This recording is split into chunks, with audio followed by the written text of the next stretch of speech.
Let's watch this video carefully. My brothers and sisters of South Africa, today, June 16, 2026, marks exactly 50 years since the Soweto uprising. 50 years ago, thousands of black South African school children walked into the streets of Soweto carrying no weapons. They carried only courage. They marched because they refused to accept a system that sought to diminish their humanity, limit their future, and deny them the right to determine their own destiny. Some never returned home. The image of a young Hector Peterson being carried through the streets of Soweto became one of the most defining symbols of Africa's struggle against colonial injustice. The blood of those children awakened the conscience of the world. It transformed the anti-apartheid struggle from a South African cause into an African and a global one. Hector and his friends protested a system that sought to determine from birth how far they could rise in society. They were fighting for opportunity, for the right to participate fully in the economic life of their own country. And so 50 years later, South Africa still confronts this challenge. Only about 5% of black South Africans hold university degrees, compared with nearly 30% of white South Africans. Nearly 6 out of every 10 young South Africans looking for work cannot find it. Millions of young people remain outside employment, education, and training altogether. And so, many of the young people carrying anger in South Africa's streets today are the children and grandchildren of the generation that marched in Soweto in '76. Did the promise for which their fathers and mothers marched and died fully materialize? Because while apartheid has fallen, many of the inequalities that produced Soweto remain visible today.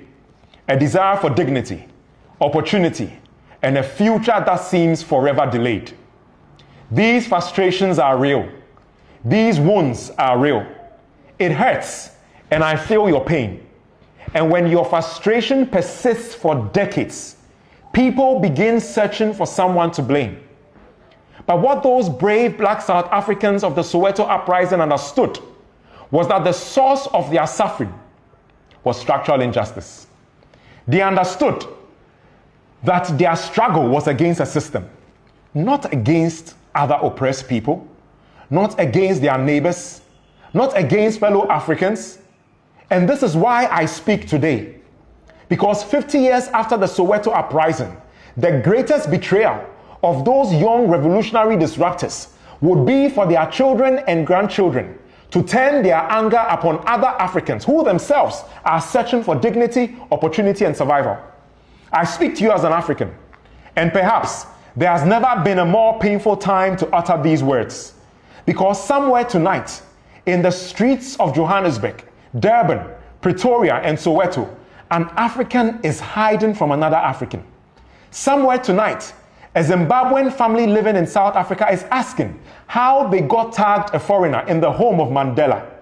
Somewhere tonight, a Nigerian mother is praying that her son living in South Africa survives the hatred of a people whose freedom her country once fought to protect.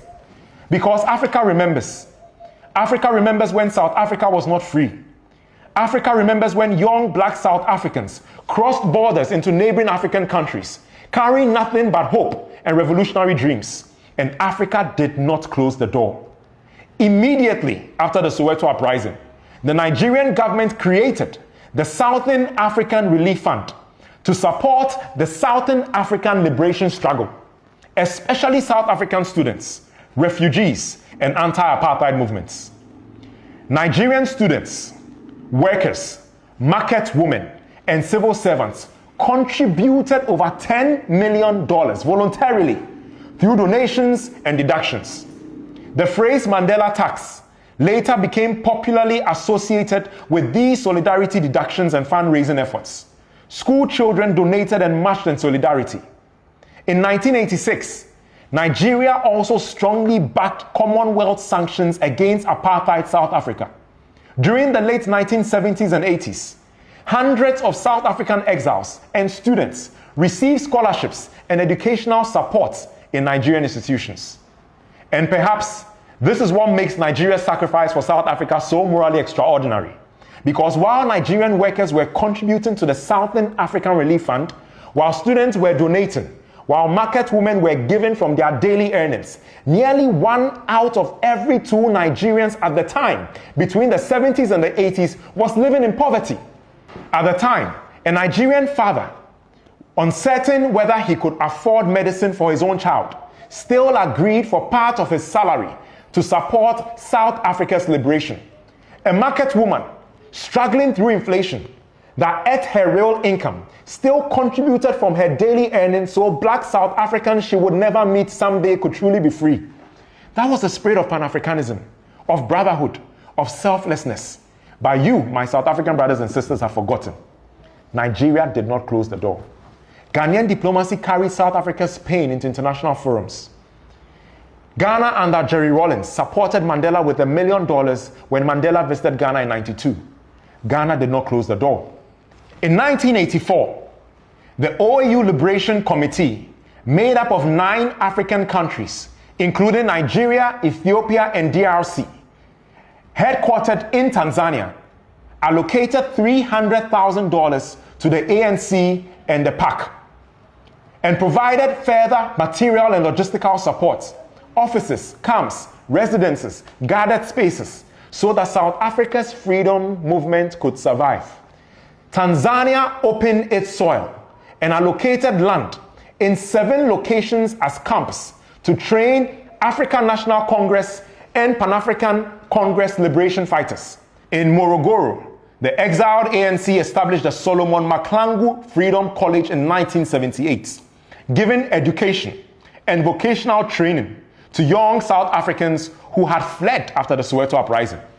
Zambia did not close its door. Lusaka became the heartbeat of the ANC in exile.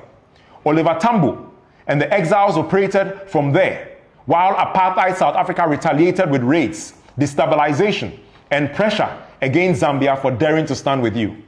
Mozambique, Angola, Zimbabwe, and Libya under Muammar Gaddafi openly backed Mandela and the ANC, when much of the world still branded them as terrorists. Algeria helped militarily train Mandela himself. All these African countries were under debt distress, food insecurity, unemployment, instability, and broken infrastructure, and yet Africa still gave.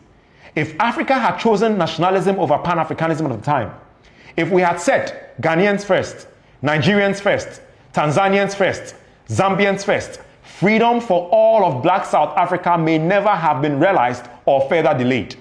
So when Africans are persecuted in South Africa today, history does not merely weep. It asks, did we give from our limited resources 40, 50 years ago so we would one day be treated as strangers and hunted in South Africa? Every time an African is attacked for trying to earn a living wherever they find themselves on the continent, the vision of Nkrumah, Nyerere, Mandela, Azikwe, and the founders of the OAU is betrayed. They understood that Africa could never become economically powerful while Africans themselves feared moving across Africa. They understood that trade, labor, talent, business, ideas, investment, and opportunity must circulate across the continent if Africa was ever to rise.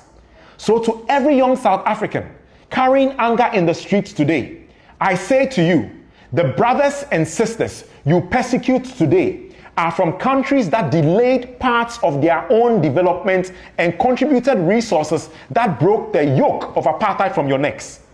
The Zimbabwean mechanic working in Durban did not design apartheid economics. The Ghanaian hairdresser in Pretoria did not create land inequality.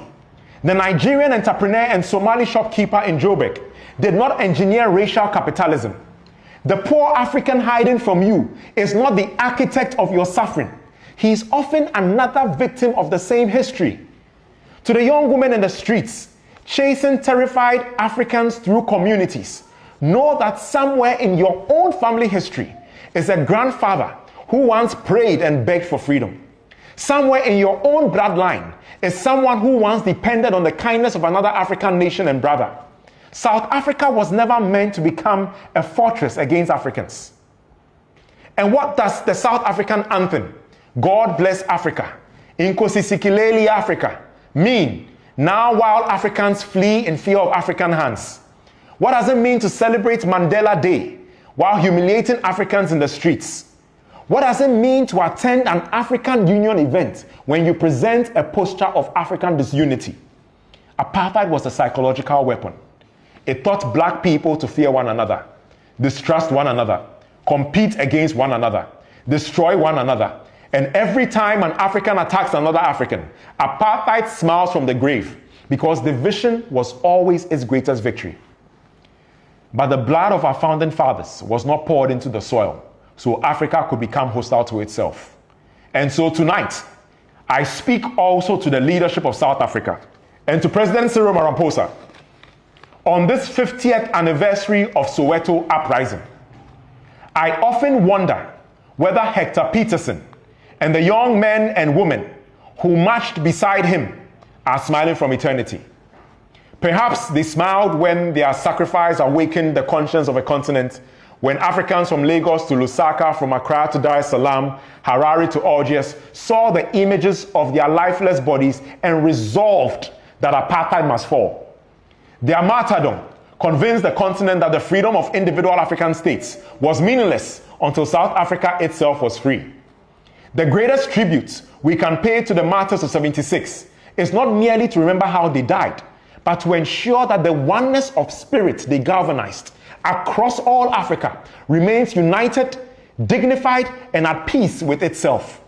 Mr. President, you stand today in the shadow of giants, the shadow of Mandela, the shadow of Oliver Tambo, the shadow of Walter Sisulu, the shadow of Steve Biko, the shadow of Mama Winnie.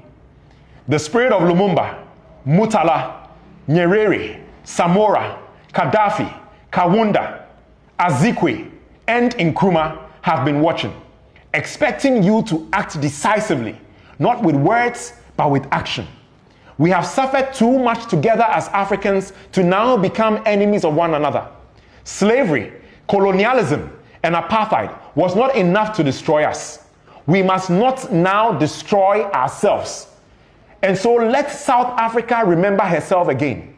If Ubuntu is to mean anything, then no African can become a stranger in Africa. Because if intimidation succeeds in driving Africans from African soil, then the enemies of African unity have achieved a victory that neither colonialism nor apartheid could fully accomplish. May 8th, 1996.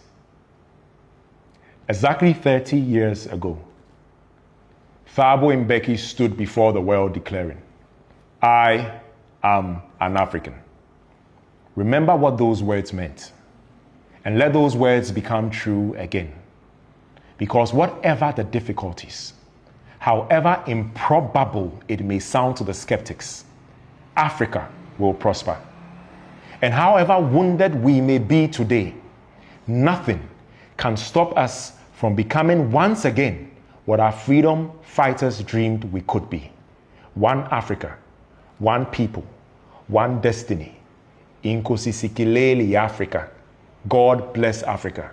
Amala.